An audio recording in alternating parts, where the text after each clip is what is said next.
Dapat guys. Harga RM45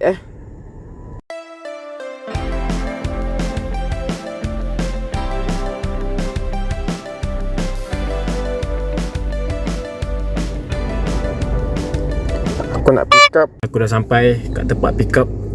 Okay, dalam 1.7 kilo 5 minit aku nak ambil barang. Yang apa ni? Karpet ke?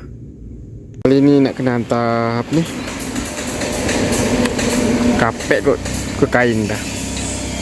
Ni aku tak tahu ni apa benda. Warna velvet. Okay, jom kita hantar.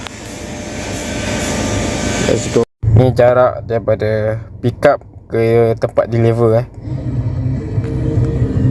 lebih kurang 49 minit 29 km.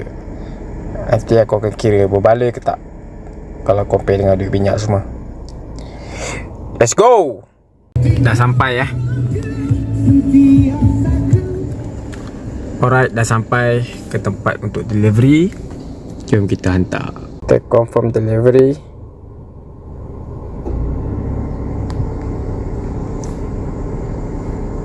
Confirm.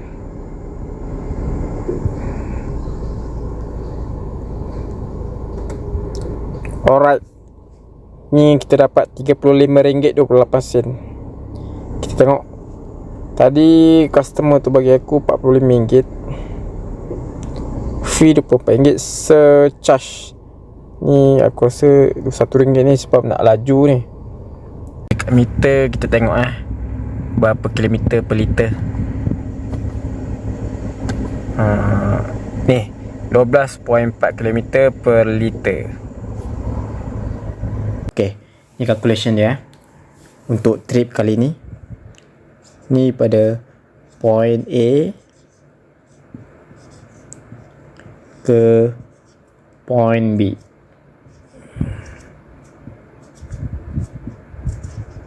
Okay, ni tempat pick up barang. Ni tempat deliver barang.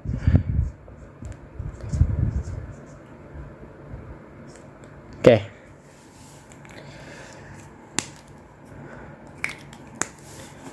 jarak daripada point A ke point B adalah 29 km, bersamaan dengan 49 minit total perjalanan. Customer bagi kita cash, bagi untuk trip kali ni adalah RM45. Ini antara yang paling mahal lah aku dapat. Susah nak jumpa RM40 ke atas. Biasanya main belas-belas ke 20 lebih lah. Dalam move ambil commission.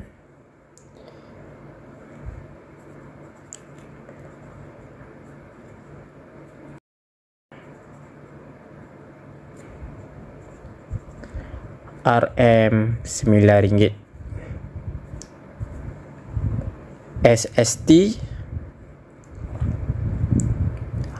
RM0.72 sen. Okay, jadi balance ke driver tinggal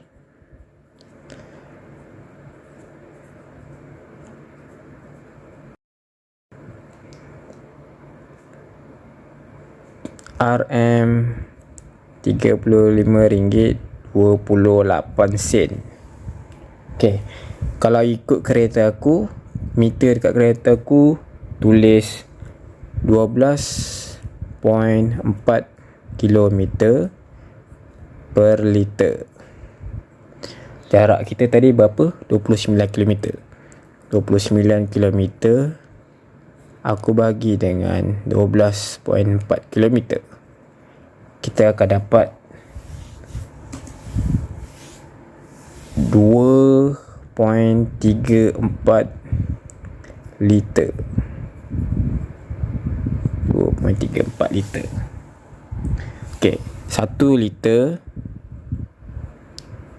untuk RON 95 adalah RM RM1.99. Okey, jadi kita kali dengan RM2, 2.34. Jadi kita kali dengan 2.34 bersamaan dengan RM RM4.65. Ni total minyak aku untuk pick up barang ke deliver barang. Jadi trip tadi kita dapat RM RM35.28 tolak dengan RM 4.65. Dapatlah RM RM30.63. Ini adalah untung bersih yang aku dapat untuk satu trip bersamaan dengan 49 minit perjalanan. Lebih kurang kerja dalam 49 minit dapat RM30.63. Korang rasa berbaloi ke tak? Ni sorry bukan M ni N. Typo commission. Alright, untuk video seterusnya aku akan buat cara untuk memaksimumkan keuntungan daripada app Lalamove. Okay, bye.